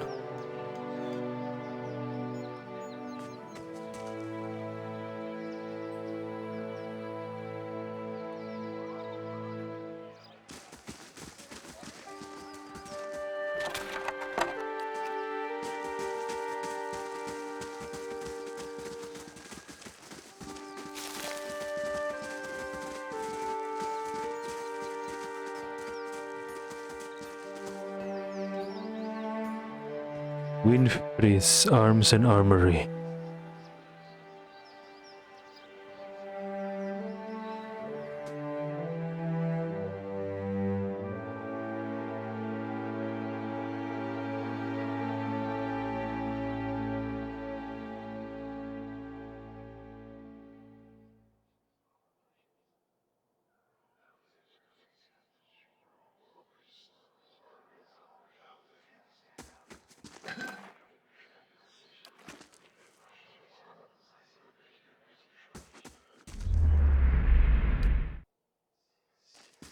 Gods keep you. Winfried. A portly, smiling man stands behind a warped wooden counter. Polishing a buckler, he looks up. Haven't seen you before. Always glad to see a new face in town. Company's good for business and chat is good for the soul. That's what I always say. Anyhow, what can I do for you? Arismitel asks, what's been going on in Dirford? Winfried says, oh, we're a quiet little town. Not much happens here, especially not since the legacy hit. People realized they couldn't have babies and just stopped trying altogether. And that takes a lot of the excitement out of the day-to-day, if you can believe it. The excitement? Are you talking about sex? But people can still have sex. You mean there's no children, no renewed energy in the community, you mean? Arismitel says, show me what you have for sale.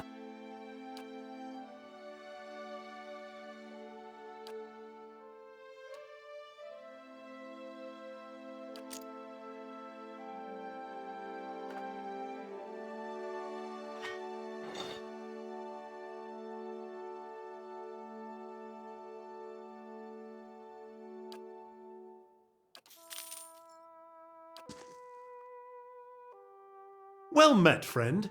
Winfried says, welcome back, what can Winfried do for you? Arismitel says farewell.